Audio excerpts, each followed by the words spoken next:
Welcome back to the Toffee Blues, your source for all things Everton. I am Connor Williams and we're back once again with another 24/7 news report. We start this news report as always with our headline news, and there's no shock what our headline news is about. It's about the managerial hot seat and the potential candidates that could fill it, or candidate shall I say. We start with obviously our headline news, that is the suggestion that Rafa Benitez would be interested in the Fiorentina job has been rubbished, as Everton continue to work towards his appointment. It was hoped that the appointment would have been made early this week, but due to contract issues has taken slightly longer. This has come via the Liverpool Echo. Fiorentina, I've heard he wasn't their number one. I've heard he was, plan B. It's always great that our plan A is somebody's plan B. But no, I don't think it was ever a real suggestion. I was kind of hoping they would nick him off us, but I don't think they will. I think he wants to stay in England, more importantly as well, and I think we're the most suitable and practical job for him. But I also just don't think they were pushing for it, and Everton look to be really pushing to get this over the line. So, push comes to shove, I think we end up winning, if I'm completely honest with you. But, we've also got more Benitez news. We've got the news coming from The Independent. The Independent have done quite a bit on this. They say, unless there is a massive change of heart from Everton, Rafa Benitez is set to be appointed next week. Alisher Usmanov is said to have sought out the advice of Chelsea's Roman Abramovichs about the Benitez appointment. I can honestly see this coming early next week, Monday, Tuesday. I think they are dragging it out just while he gets the last couple of things dotted on the line. The fact Usmanov is heavily involved, we all knew he was involved, but I think this is starting to highlight how involved he is, the fact that he's got such an influence on the new manager. The fact he's sought out Abramovich is a little bit of it's quite a big worry for me. I'm going to go out there and say he's not the most popular owner in the football, in the Premier League. Chelsea fans, have been quite upset with him in the past. The most recent is him sacking Lampard, a fan favourite, a club legend. Quite harshly, I actually thought. I didn't think he was doing too badly with Chelsea. Obviously, Tuchel's come in and done an amazing job, so you could argue in hindsight it was the right call. But at the time, it was still quite a cutthroat decision. And Abramovich has always been known for that, cutthroat decisions, and not always thinking of the fans when he does them. And especially with managers, he's been quite cutthroat. And he has appointed Benitez in the past. It didn't go down well. He didn't care. Chelsea fans were going to have to get used to it. And that's how Abramovich runs his club, because it's his business. And he is quite an astute, ruthless businessman. I think that's fair to say. Obviously, it comes in with other options. He brings in a lot of money for Chelsea. A lot of success comes with that money. And obviously Usmanov is quite good friends with him. So, I slightly worry, because I'd like to think that as a club we still take into account the fans' reaction and the fans' opinions. Obviously, Abramovich, that's how I'd like us to. I like to think that we do it at Everton, and I don't think Abramovich, that's how he runs or thinks a football club should be ran. So the fact that Usmanov's sought in an opinion from a man like that makes me a little bit unearthed. But what can you do? The Independent also said Benitez is said to be excited about the prospect of return to the Premier League with a club that has so much potential. He understands the pressure he will face, and there will be little margin for error.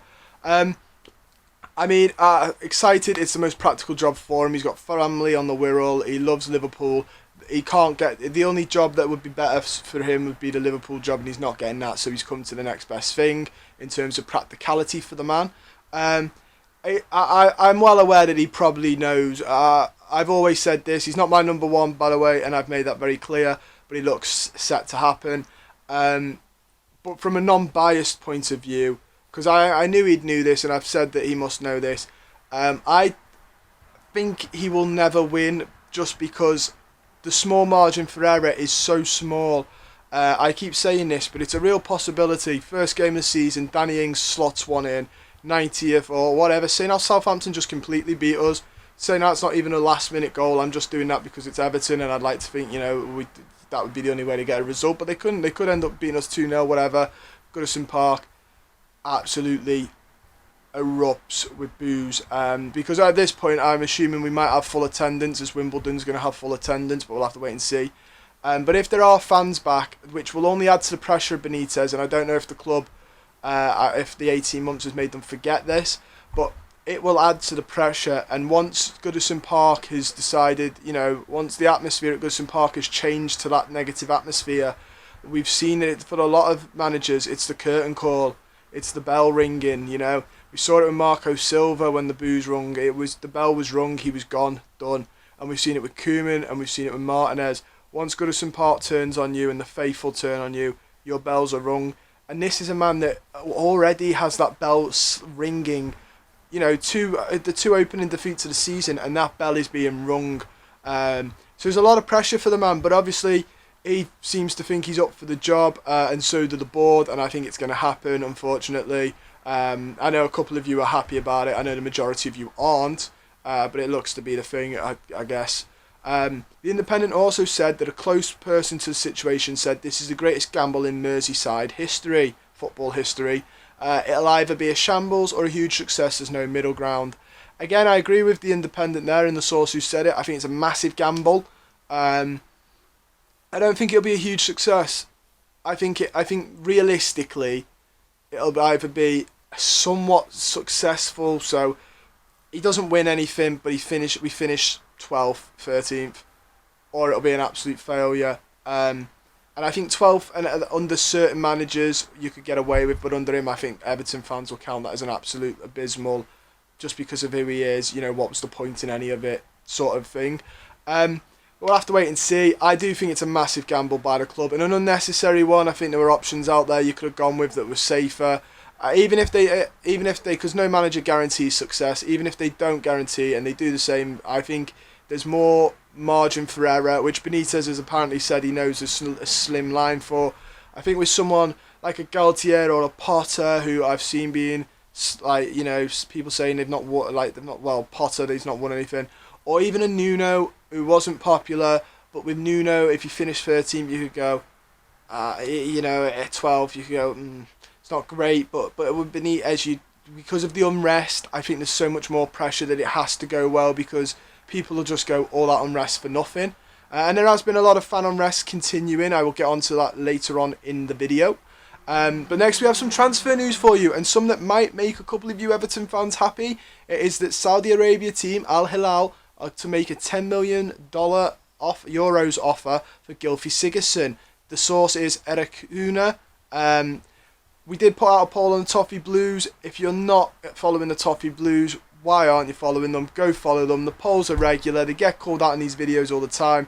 And we like to hear your insight. We like to get a feel for the fan base. A little source, a little feel for it. 2,500 people voted on this. It's still open for another 22 hours, so get down and vote.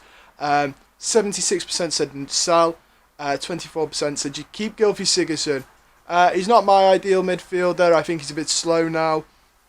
I think he's not been my ideal midfielder for a couple of years, to be honest.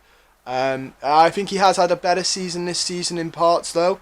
I think he's one of those players. On his good day, he is good. On his average days, he is just meh. 10 million for a man who's on the twilight years of his career. I personally would take this. I think the club should take this, sell, and hopefully we can use that money to get another midfielder. Maybe that Matthias Nunes, maybe somebody else, Maybe that could be some of the money that funds the Denzel Dumfries, which I think is a position we much more needed depth in. But we'll have to wait and see what happens with that one. We also have news from The Athletic saying that Everton are in talks with Sergio Romero, but face competition against Juventus and Celta Vigo. Everton had revived previous interest in an uncertainty of Robin Olsen returning. Everton want to keep Olsen, but it's not straightforward. Again, we did another poll. If you're not following them, go do it, because we read the polls out. I read them all the time. We are 1,688 of you voted in this one. We said Sergio Romero or Robin Olsen. Easy as that. 56% of you said Romero. 44% said Olsen. We were interested in Romero last season. It didn't happen. United said no. Then they didn't put him in the registered squad. And then his girlfriend was quite upset, or wife was quite upset about it. I remember her tweeting out saying, what was the point in saying no to Everton? But Robin Olsen has had an alright season with us. He knows the club. And he's had a great Euros so far. Sweden looked really good this year. I mean, it's Turkey. I saw a lot of people say Turkey were the dark horses. It actually looks like Sweden were the dark horses that nobody saw coming. And and it's nice to see him doing well. We'll have to wait and see which one the club goes for. I guess it depends on who Rafa wants when he comes in. I did say about fan unrest and fan stuff happening, so we'll end on a poll again because I know you love the polls and we love them. As the Benitez news has been around for some time and it almost looks set, how are you now feeling on Rafa Benitez being the manager? 2,415 of you voted this time. This is still open for 20 hours, so go and follow and get involved. 17% of you said thumbs up. I don't know if that means you want it or you've accepted it. It's hard to tell at this point. 27 of you were just shrugged shoulders, which I think that it just means it's happening. I think that's quite a worrying one because I've seen a lot of people say it's happening, disconnect, move on next season, which is quite a worry. I don't want people to disconnect from the club. I want the club to be supported to its maximum. I want the fans to be happy. I want us to win stuff. I want us to win games. I want us to push for Europe. I want a good and exciting Goodison Park. I want such good things. This disconnect, a lot of people saying, I'll move on next season. It makes me a bit sad. I understand where it's coming from, but it actually makes me quite sad that people are in that spot now where they're saying they're falling, not falling out of love, but becoming disconnected to the club you love. I actually think it's a really sad sight. And obviously this isn't helping, and this is one of my major criticisms against Benitez is the disconnect it's causing. And 56% of you said just flat out no. Again, that added on with the 27 who were just this. To be fair, this might be like, I don't know. But I have seen a lot say that they're disconnected, and I think that's really sad. And to be fair, as I read this out, there was news that broke that fans have been expressing themselves, unfortunately, in other areas. And what I mean by that is, more protests, more graffiti outside Goodison Park. This time actually written on the walls of Goodison Park, which says F blank, and you know what the word is, Rafa. Again, I can understand the frustration of the supporter who's wrote that. I can understand that Rafa Benitez isn't everybody's choice. He's not my choice. I don't like the idea, though, that we're graffitiing Goodison Park. It's an iconic stadium that we love, that we won't be in forever. Obviously, Bramley Moore looks hopefully to be underway. I saw some cranes on there the other day, some diggers, photos of some diggers, so hopefully that's on its way. It's our place. Graffiti in your own ground is something I've never fully understood when other clubs do it. At least with the bed sheets, you can rip the bed sheets off and throw them away, but this is somebody's going to have to go out there now with a bucket and really scrub at that. But I also get where the fans coming from, and I do think that it's a bit sad that they've even been pushed into doing that. But I can't condone that either. I can't condone vandalising Goodison Park. I just think it's a sad state of affairs for the club. This is one of the only summers I don't come in with my positive mindset for us. And this is a lad, like I've said in previous videos, that thought Marco Silva was going to bring us Europe. So ever the optimist, but this one. This just I'm not thinking negatively. I just don't know. This season's it scares me a little bit, to be honest, how it's going to go down. But yeah, that's all we've got time for today. Don't forget to like the video, subscribe, share it with your friends, your family, your loved ones, everyone who is an Everton fan, even if they're not, they're getting into football, or just if they want to watch the video. And comment down below as well. We'd love to hear your opinions, and there's so many things to have an opinion on. What do you think about Rafa now? Have you come round to it? Are you still against it? Are you one of the people who have sadly disconnected? Are you positive for it? Let me know about Gylfi Sigurdsson. Will you be sad to see him go? Do you think 10 million's enough? Should we push for a little bit higher? Just a little bit. I've saw someone say that we want 15, 20. I don't think we're going to get that. I'd personally cash in now, but you guys might disagree, and we'd love to hear your comments. Let us know about everything, Rafa, Sigurdsson, the lot, down below in the comments. And don't forget to go and follow the Toffee Blues on Twitter. You've seen how much we love a good poll, so get involved. And you can also follow me on Twitter if you like. My link will also be down in the description as well. And most importantly, guys, take care.